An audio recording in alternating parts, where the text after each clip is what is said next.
Hello and welcome back or welcome to Noggin Comics. If you're new to the channel, we're just going to be going through our top picks of the week and what we thought about, the pop culture this week. What we had, the finale of Superman and Lois. Yep. Episode 2 of Star Grail. Yep. Episode 4 of Titans. Episode 2 of What If.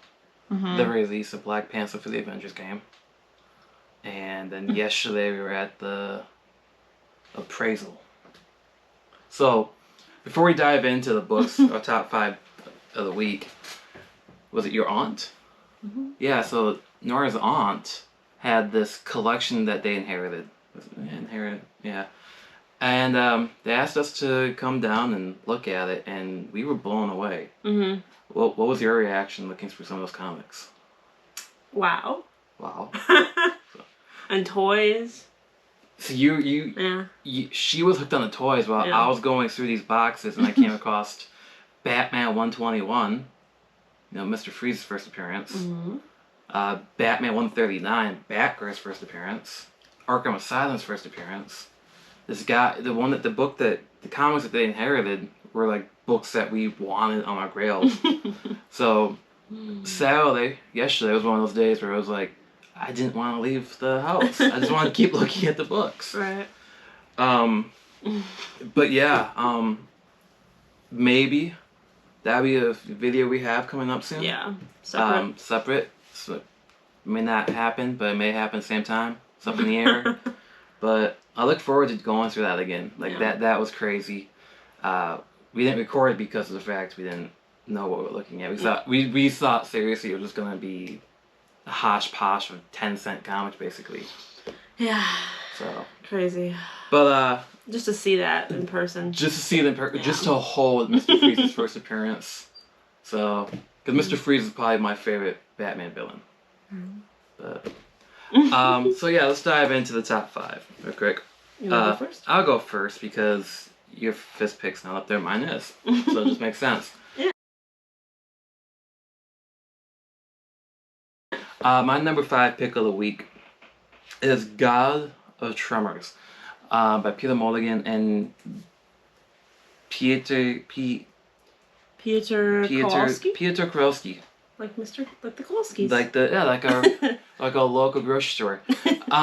This book reminded me so much of ECE comics in that way. The psychological horror, I wouldn't want to say body horror. Abuse. Very old school, I felt. Yeah. It felt like you dove into a time machine and you're reading a horror book from the 50s.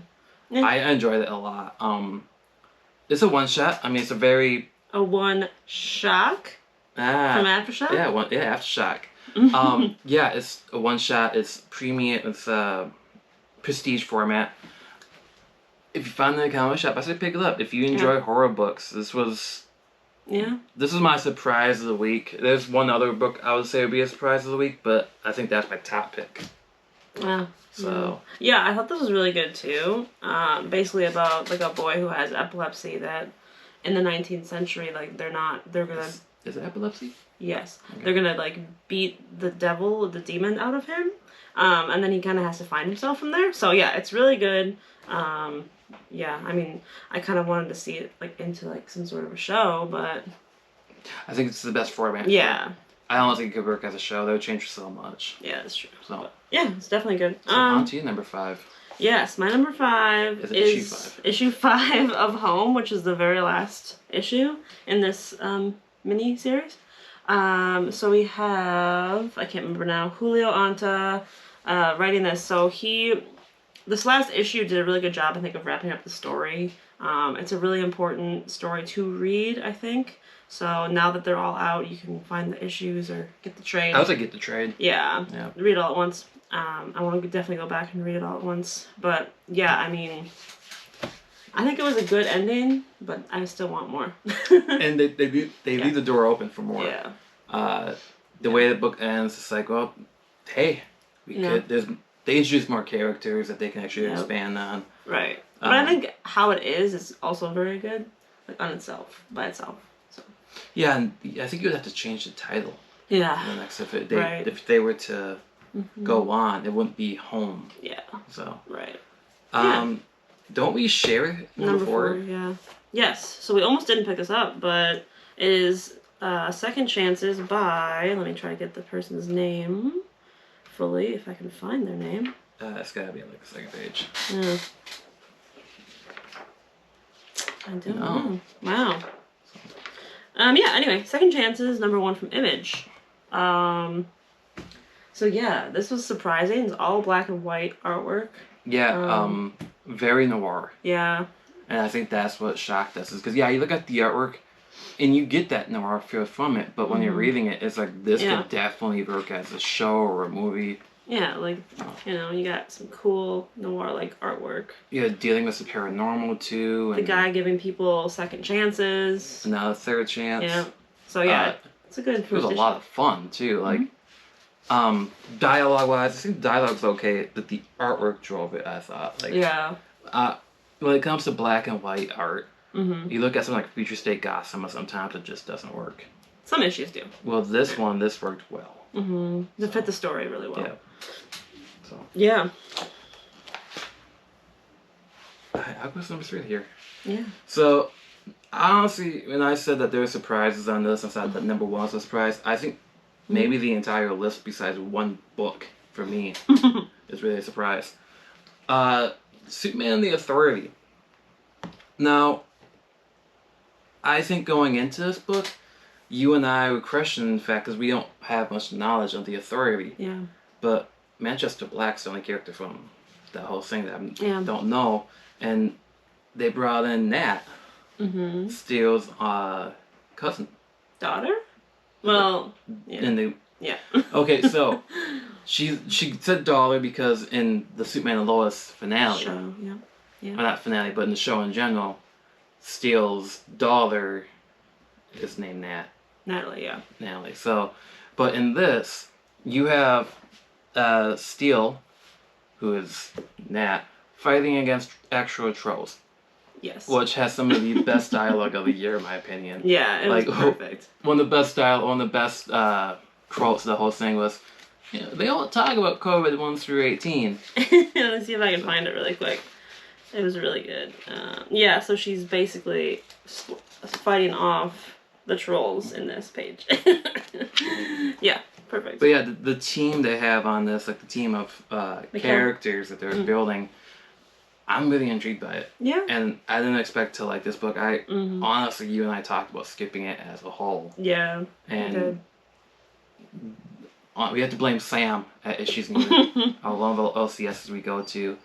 He's like, dude, you guys gotta read this book. And I'm like, okay, I'll read it. Alright, so my next one is one that you almost it was on the list until I read Gossip Tremors.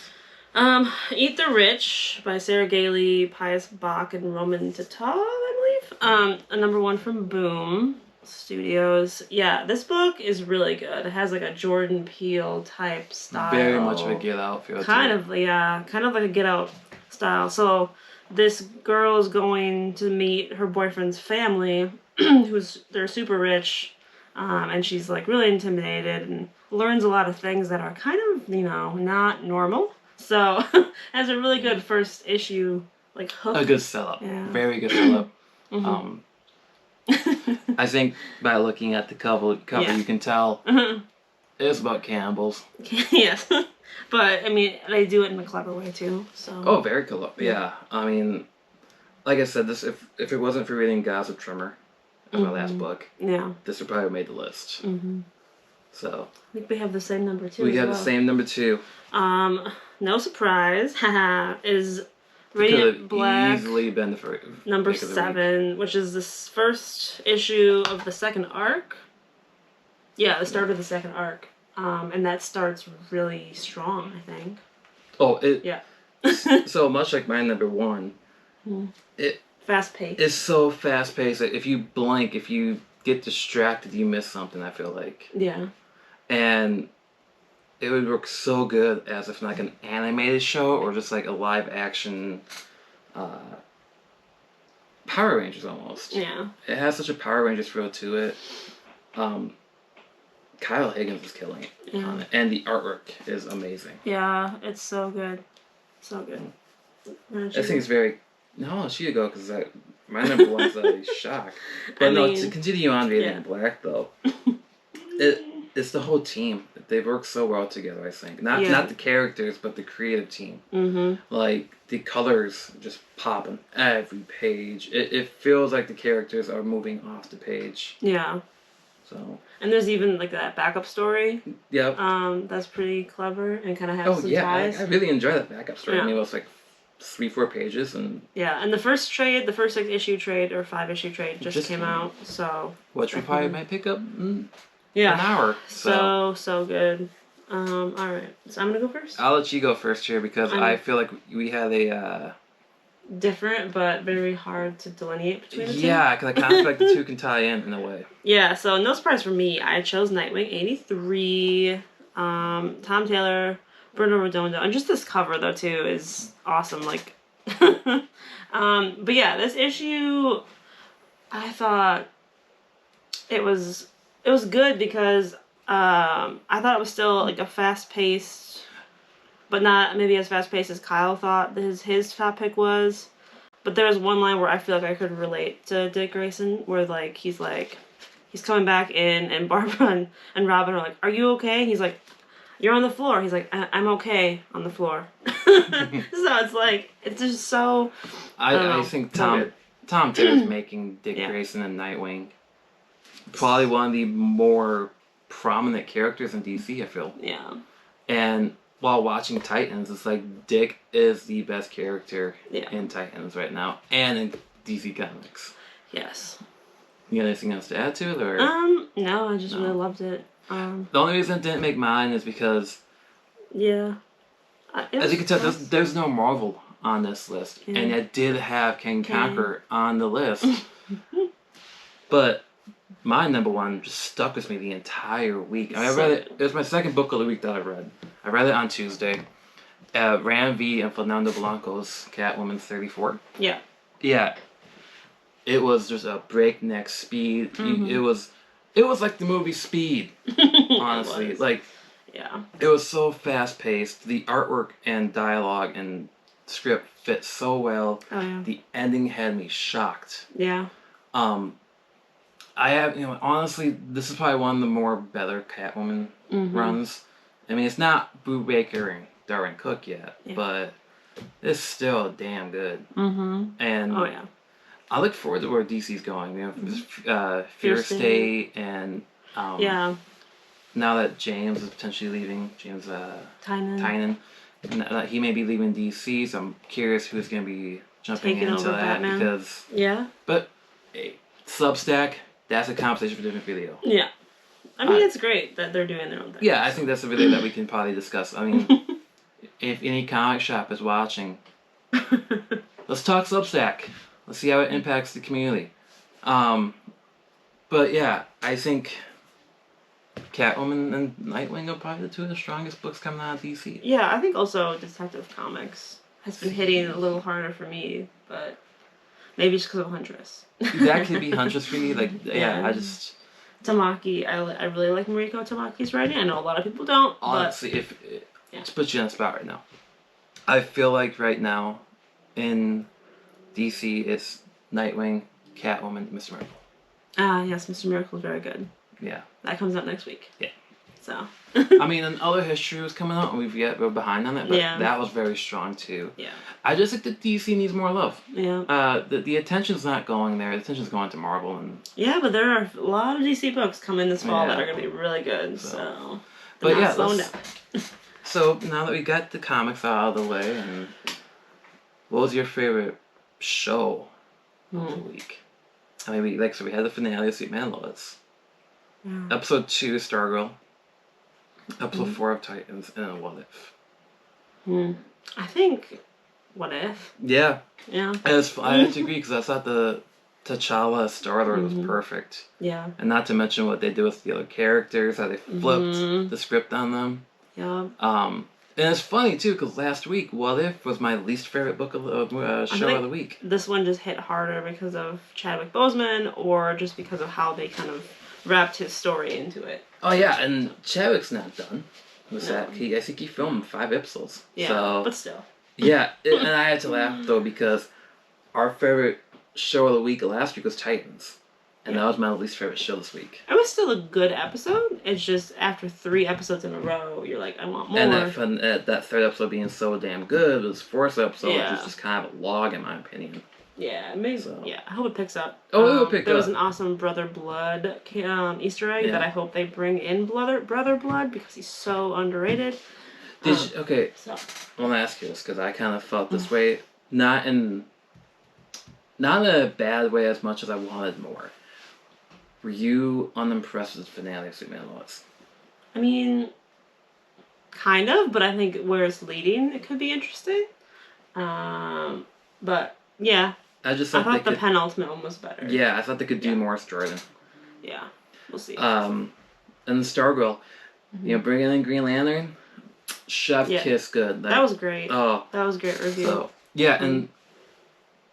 Alan Scott's daughter. Yeah, Adam Scott. Hey, from Parks and Rec coming on. So Alan Scott's daughter. Yeah. No, yeah. Honestly, this is a great week for comics, in my opinion. Next week looks even more insane. We got 40 plus books coming. Yeah. Yeah. So, but just on the heads up, Shang-Chi's coming out. Yeah. And we may be interviewing. Discussing.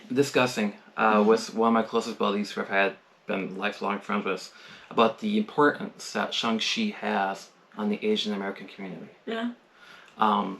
We can both maybe do it or just maybe me. But yeah, let us know if you're excited for Shang-Chi. After seeing the trailer for Shang-Chi, but then seeing the trailer for Eternals, right? I shifted. Like, I was so excited for Shang-Chi, and now I'm more excited for Eternals. But we got 2 weeks for Shang-Chi. Yeah. So, be on the lookout for that.